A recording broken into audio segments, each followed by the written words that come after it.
Hi hello అందరికీ నమస్కారం. కథలోకి వెళ్ళే ముందు వీడియోని లైక్ చేయండి అండ్ ఛానల్ని సబ్స్క్రైబ్ చేసుకోండి ఫ్రెండ్స్. మై సైతాన్ పార్ట్ నెంబర్ 13. ప్రీతి ఫోన్ లిఫ్ట్ చేయని భరత్. ఏం జరిగిందో ఈ ఎపిసోడ్లో తెలుసుకుందాం. ఆకాశం వైపు చూస్తున్న భరత్ కంటిన్యూషన్.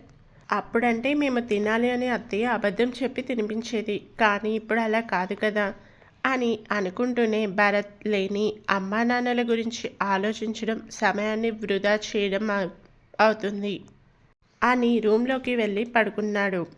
భరత్ కాల్ వల్ల మెలకు వచ్చిన ప్రీతికి మళ్ళీ నిద్ర రాలేదు.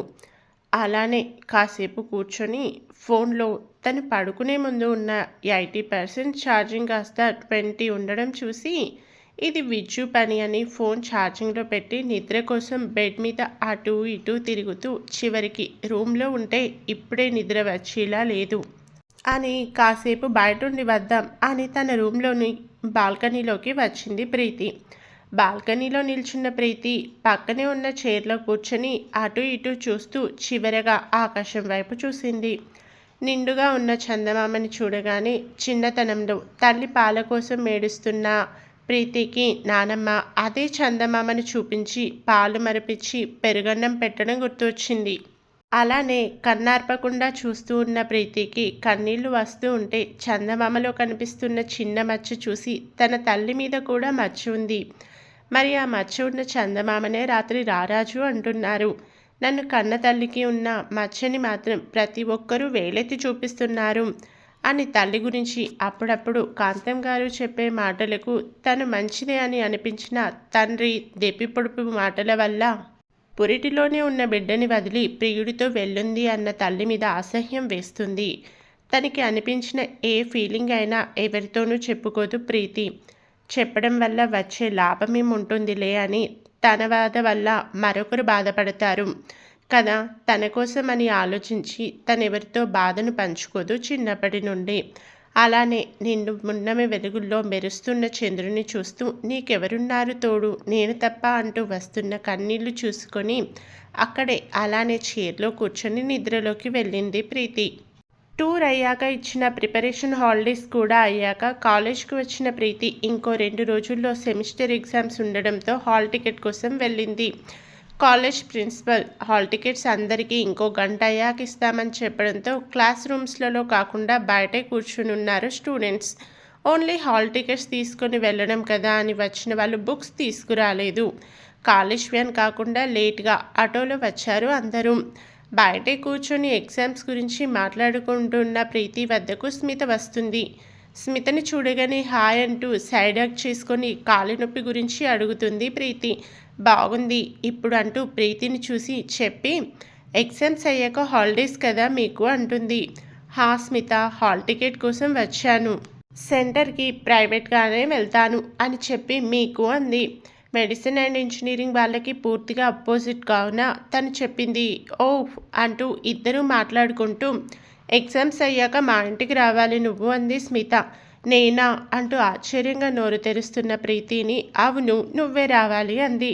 ఒకసారి తనకు తాను వెళ్తే జరిగిన సంఘటన గుర్తు వచ్చి బుగ్గల్లో సిగ్గు పెదాల్లో నవ్వు చేరి మొన్నే వచ్చా నేను, సో ఎప్పుడు నేను రావడం కాదు నువ్వు కూడా రావాలి మా ఇంటికి అంది. ప్రీతి ఇలా అనడంతో ఆర్ యు ష్యూర్ అంది స్మిత. హా అంటూ నవ్వుతూ చెప్పగానే హాల్ టికెట్స్ కోసం ఒక్కొక్కరిగా రమ్మని ప్రిన్సిపల్ గారు చెప్పారు.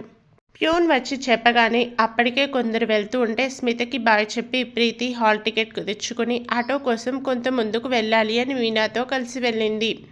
మీనా ప్రీతి ఇద్దరు వెళ్లాల్సిన రూట్ వేరే అయినా ఆటో స్టాండ్ ఒకే చోట అవ్వడంతో వెళ్ళారు. వెళ్ళి ఇద్దరు వేరు ఆటోస్లో ఎక్కి వెళ్ళిపోయారు. ప్రీతి ఇంటికి వెళ్ళేసరికి ఇంట్లో కాంతం గారికి సుందరంకి పెద్ద గొడవే జరుగుతుంది అని చెప్పాలి. గుమ్మంలో చెప్పులు వదులుతూ లోపలికి వచ్చిన ప్రీతికి నానమ్మ మీద అరుస్తూ ఉన్న తండ్రి, అతన్ని ఆపడానికి చూస్తున్న సువర్ణని తీసేసిన అతని తీరు చూసి భయపడింది అని చెప్పాలి. ప్రీతిని చూసిన సుందరం తన వైపు విపరీతమైన కోపం ద్వేషం రెండూ కలగలిపిన భావంతో చూసి తన చేతిని ఆపడానికి పట్టుకున్న సువర్ణ చేతిని విసిరి అక్కడి నుండి గుమ్మంలో నిల్చున్న ప్రీతి పక్క నుండి విసురుగా వెళ్ళిపోయాడు. వెళ్తున్న కొడుకుని అసహ్యంగా చూసి అక్కడే జరుగుతున్న గొడవకి బొమ్మలా బిగుసిపోయిన ప్రీతిని రా అమ్మ అంటూ లోపలికి వెళ్ళిపోయింది కాంతం.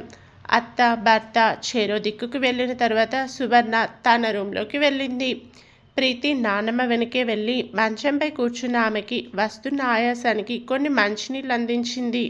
ఆఫీస్లో రోజురోజుకి దిగజారుతూ ఉన్న అరుణ్ పనితనానికి టీం లీడర్గా ఉన్న అతన్ని మెంబర్గా మార్చి సీట్ చేంజ్ చేస్తాడు భరత్. ఆఫీస్ ఎంటర్ అయిన వెంటనే సార్ మీ సీట్ అంటూ చూపించిన వైపు చూసి వాట్ అంటూ గట్టిగానే అరుస్తాడు. అతని అరుపుకి వర్క్ చేసుకుంటున్న స్టాఫ్ అంతా అరుణ్ వైపు చూస్తూ ఉంటే అతను మాత్రం కళ్ళు తాగిన కోతిలా నేనిక్కడ కూర్చోవడం ఏంటి అని మళ్ళీ అరిచేలోగా అక్కడికి వచ్చిన హేమంత్ అరుణ్ని చూసి ఎందుకు అరుస్తున్నావంటాడు. అతనికి ఎక్స్ప్లెనేషన్ ఇవ్వాల్సిన అవసరం నాకేంటి అనుకుంటున్న అరుణ్ ఇలానే నిల్చుంటే ప్యూన్ అరుణ్ అరవడానికి ముందు చెప్పిన మ్యాటర్ చెప్తాడు. అరుణ్ చెప్పు, అందుకే అరిచావా అని అడిగేసరికి హా అని చెప్తాడు. ఈ రోజు నుండి నీ సీట్ ఇక్కడే. అది భరత్ ఆర్డర్. నాకు ఆర్డర్స్ ఇవ్వడానికి అతనెవరు? నా తండ్రికి పార్ట్నర్షిప్ ఉన్న ఆఫీస్లో నా పొజిషన్ చూపించడానికి నువ్వెవరు అంటూ తన ముందు నిల్చున్న హేమంత్ని పక్కకి నెట్టి నేరుగా తండ్రినే విషయం అడగడం కోసం వెళ్తూ ఉంటే బయట జరుగుతున్న గొడవని మానిటర్లో చూస్తున్న భరత్ వస్తాడు. భరత్ని చూసి అరుణ్ అడుగులు అక్కడే ఆగిపోతే హేమంత్ అరుణ్ నువ్వు వెళ్ళు, నేను మాట్లాడతా భరత్తో అంటాడు. నిప్పులు కురిపించే భరత్ చూపులను చూడలేని అరుణ్ హేమంత్ అంటేనే ఇష్టం లేని తను ఇప్పుడు అతను చెప్పడంతో వెళ్ళి ఫ్యూన్ ముందు చూపించిన సీట్లో కూర్చుని ఉన్నాడు. హేమంత్ భరత్ని చూసి సైలెంట్గా అతని క్యాబిన్లోకి వెళ్తే అక్కడనే నిల్చుని అరుణ్ ఇంకా మిగతా స్టాఫ్ని నీకు కూడా ఒక షార్ట్ లుక్ వేసి వెళ్తాడు లోపలికి. భరత్ వెళ్ళగానే అరుణ్ సైలెంట్గా అయితే ఇప్పటికీ కూర్చుని వర్క్ చేస్తున్న మనసు మాత్రం తన్ని ఆఫీస్లో తక్కువ చేసి చూపుతూ ఉన్నట్టుగా ఫీల్ అవుతూ ఉన్నాడు. మానిటర్ నుండి అరుణ్ని గమనిస్తున్న భరత్కి అతని మైండ్ని చదివినట్టుగా నిన్ను తక్కువ చేయడం కాదు, ఇలా చేస్తే అయినా సరిగా మారుతావు అని అనుకుంటూనే అతని వర్క్ అతను చేస్తాడు. మరో చోట ఉన్న ఒక చిన్న మీటింగ్ లాంటి మీటింగ్కి దివ్యని పంపిన సురేంద్ర గారికి కూతురు ఓకే అనిపించింది కొడుకు కంటే.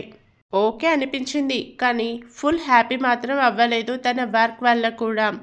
ఎగ్జామ్స్ ఉండడంతో ప్రీతి భరత్కి ఫోన్ చేయకుండా మెసేజ్లు మాత్రమే చేస్తుంది. తన నుండి వచ్చే హాయ్ అన్న మెసేజ్ చూసినా కూడా భరత్లో ఏదో తెలియని ఆనందం. ఒక్కసారి తనకి ఐ లవ్ యూ చెప్పినా ఎందుకో మనసంతా చెల్లెల తర్వాత నిండిన ప్రీతి అంటే ఇది అని చెప్పలేని అనుబంధం అయితే ఏర్పడింది అతనికి. భరత్లానే ప్రీతికి కూడా అతని మీద ఎటువంటి భావన ఉందో. రోజులు గడుస్తున్న కొద్దీ ప్రీతి ఎగ్జామ్స్లో బిజీ ఉంటే భరత్ ఆఫీస్ వర్క్లో, స్మిత డైలీ కాలేజ్ వెళ్ళడం రావడం చేస్తూ ఉంటే హేమంత్ కూడా భరత్తో సమానంగా హార్డ్ వర్క్ కోసం చేస్తున్నాడు ఆఫీస్లో. హేమంత్ అంటే ఏదో చిన్న చూపు ఉన్న సురేంద్ర గారు అతని స్కిల్స్ చూస్తూ అతనికి తెలియకుండానే ఇంప్రెస్ అవుతూ ఉంటారు. ఈవెన్ ఆయన కూడా అరుణ్ కంటే ఎక్కువ హేమంత్కే వర్క్ గురించి చెప్తూ ఉండడం గమనిస్తున్న అరుణ్లో పూర్తిగా అసహనం చేరుతుంది. దివ్య కేవలం భరత్ మీద మాత్రమే దృష్టి ఉండడం వల్ల తన బేబీ పట్టించుకోదు. భరత్ నుండి చిన్న కాంప్లిమెంట్ వచ్చినా చాలు అనుకుంటూ అతనితో ఆఫీస్లో ఉండేలా చూసుకుంటున్న దివ్యని కనీసం చూపు కూడా చూడడు భరత్. Some days later. ఆ రోజు ప్రీతికి లాస్ట్ ఎగ్జామ్. ముందు రోజు రాత్రి చాలా రోజులు అవుతుంది అని భరత్కి కాల్ చేసింది. ఆఫీస్ వర్క్లో ఫుల్ బిజీగా ఉన్న భరత్ తర్వాత చేస్తాను అని చెప్పడంతో ప్రీతి కొంతమేర అప్సెట్ అయింది అని చెప్పుకోవాలి మనం. మరి అతనికి తాను ఫోన్ చేయలేదు, చేయాలి అని కూడా అనుకోలేదు. అతను కూడా ఆలోచించలేదు. సీత తను డైలీ కాలేజ్కి వెళ్తూ ఉన్నా తను ఇప్పుడు ఇన్విజిలేటర్ అవ్వడంతో అదే కాలేజ్లో ఆ రోజు ఏ రూమ్కి తను ఇన్విజిలేటర్గా వెళ్ళాలి అని స్టాఫ్ రెడీ చేసిన లిస్ట్ చూసుకుంటుంది. తనకిచ్చిన నెంబర్ చూసుకుని ఎగ్జామ్ టైం అయ్యాక క్వశ్చన్ పేపర్ తప్ప మిగిలిన కావాల్సిన పేపర్స్ అన్నీ తీసుకొని వెళ్తుంది. పేపర్స్ అన్నిటినీ పట్టుకొని వెళ్తున్న సీతకి ఎదురుగా వస్తున్న అతన్ని చూసి తన అడుగులు నెమ్మది అవుతూ ఉంటే అదే కాలేజ్లో లెక్చరర్గా చేస్తున్న ఒకరు గుడ్ మార్నింగ్ సార్ అంటూ అతన్ని విష్ చేయడం, అతని చేతుల్లో ఉన్న ఓఎంఆర్ షీట్ చూసి సీతలో అనుమానం రావడం జరుగుతాయి. సీతని నవ్వుతూ చూస్తూనే గుడ్ మార్నింగ్ అంటూ అతను ఒక క్లాస్లోకి వెళ్ళిపోతే సీతకు కూడా సేమ్ అదే క్లాస్లో ఇన్విజిలేట్ చేయాల్సి వస్తుంది. అతన్ని చూస్తూనే లోపలికి వెళ్ళి 4 rows ఉన్న క్లాస్ రూమ్లోని 2 rowsకి తను షీట్స్ డిస్ట్రిబ్యూట్ చేస్తే మిగతా రోజుకి అతను డిస్ట్రిబ్యూట్ చేస్తాడు. క్వశ్చన్ పేపర్ వచ్చే వరకు ఆన్సర్ షీట్స్తో వెయిట్ చేస్తున్న స్టూడెంట్స్ని మాత్రమే గమనిస్తున్న సీతని అతను కూడా చూస్తున్నాడు. అతని చూపులు తన మీదే ఉన్నాయి అని తెలుస్తున్న సీత అతని వంక చూడదు. క్వశ్చన్ పేపర్ వచ్చే వరకు స్టూడెంట్స్తో నో ప్రాబ్లంలే అని అతను సీతకి లైన్ వేస్తూ ఉన్నాడు. అతను అలాగే సీత వంక చూస్తూ ఉంటే ప్యూన్ వచ్చి ఆ రూమ్లో ఇవ్వాల్సిన క్వశ్చన్ పేపర్స్ కవర్ ఇచ్చి వెళ్ళిపోతాడు. కవర్ తీసుకొని అలానే నిల్చుంటే సీత అతని ముందుకు వెళ్ళి కవర్ అంటుంది. కవర్ని సీత చేతికిస్తూనే నవ్వుతున్న అతన్ని చూసి క్వశ్చన్ పేపర్స్ని డిస్ట్రిబ్యూట్ తను చేయాల్సినవి తీసుకొని మిగతావి అతని చేతికిస్తుంది. స్టూడెంట్స్ని గమనిస్తూ ఉండిపోయింది సీత. కానీ అతను మాత్రం ఇటు సీతని అటు స్టూడెంట్స్ని గమనిస్తూ ఉన్నాడు. ప్రీతి తనకి క్వశ్చన్ పేపర్ రావడంతోనే తనకి తెలిసిన ఆన్సర్స్ని చకచకా రాస్తూ ఉంది. ఎగ్జామ్స్ అయితే రాస్తుంది. కానీ మనసులో మాత్రం భరత్ కట్ చేసిన కాల్ గురించి మదన పడుతూనే ఉంది. తనకి ఆఫీస్లో సరైన వాల్యూ ఇవ్వకుండా అనామకుడైన హేమంత్కి వాల్యూ ఇవ్వడం పట్ల అసంతృప్తితో ఉన్న అరుణ్ బార్కు వెళ్ళి ప్రతిరోజు వారం నుండి పీకల వరకు తాగుతూ ఎప్పుడు ఇంటికి వస్తుంది కూడా తెలియకుండా ఉన్నాడు. రోజులానే ఫ్రస్ట్రేషన్తో ఉన్న అరుణ్ బార్కు వెళ్ళి ఫుల్గా తాగి కనీసం తనకి తానుగా ఒక్క అడుగు కూడా వేయలేకుండా ఉన్న పొజిషన్లో అతన్ని బార్లో వెయిటర్స్ గమనించి బిల్ తీసుకొని బార్ క్లోజ్ చేసే టైం అయింది అని బయటికి పంపించారు.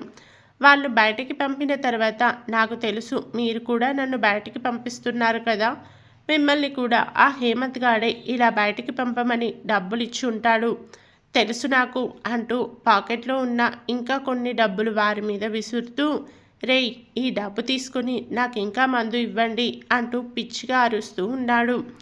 అతని అరుపులు వారికి కూడా అలవాటు అవ్వడంతో బయటికి తీసుకువచ్చి అతని కారులో కూర్చోపెట్టారు. కారులో అయితే కూర్చున్నాడు కానీ ఎక్కడికి వెళ్ళాలి అన్నా కూడా ఎంతో కొంత స్పృహ ఉండాలి కదా. అదే అరుణ్లో ఇప్పుడు లేదు. మందులో ఉన్న అతనికి ఏమీ తెలియడం లేదు. కేవలం తన స్థాయి మొత్తం కూడా హేమంత్ వల్లే ఆ భరత్ తీసివిస్తూ ఉన్నాడు అని అనుకుంటున్నాడు. పూర్తి మత్తులో ఉన్న అరుణ్కి ఒకటికి రెండు కనిపిస్తూ ఉంటే కారులో నుండి అటువైపు వెళ్తూ గమనిస్తున్న ఒక అమ్మాయిని చూసి విజిల్ వేస్తాడు. ఆ అమ్మాయి కూడా అర్ధరాత్రి వచ్చే కస్టమర్స్ కోసం చూస్తూ ఉండడంతో తననే చూస్తూ విజిల్ వేస్తున్న అరుణ్ని చూసి నవ్వుతూ హాయ్ హ్యాండ్సమ్ అంటూ చేతూపింది. తనకి ఊపిన చేతిని చూసి కారు ఆమె ముందు ఆపాడు అరుణ్. కారు ఆపడమే ఆలస్యం వచ్చి కూర్చుంది ఆ అమ్మాయి. కారులో కూర్చున్న ఆ అమ్మాయిని చూసి అరుణ్ తను తాగిన మందుకి మత్తు ఫుల్గా ఎక్కి క్లీవేజ్ క్లియర్గా కనిపిస్తూ ఉంటే చేతితో రబ్ చేస్తూ ఎంత అంటాడు. ఆ అమ్మాయి ఒక అమౌంట్ చెప్పగానే తను చెప్పిన దానికంటే ఎక్కువ తన పైన వేసి కార్ని కాస్త ముందుకు పొంచి ఆపి ఓపెన్లో ఉన్న గ్లాస్ని కూడా క్లోజ్ చేసి ఆమె థాయ్స్ మీద చేయి వేస్తూ మెల్లిగా తన మీద ఎక్కాడు అరుణ్. కథ వినేసి వెళ్ళిపోకుండా మీ కామెంట్ని తెలియచేయండి friends. I'm waiting for your comment.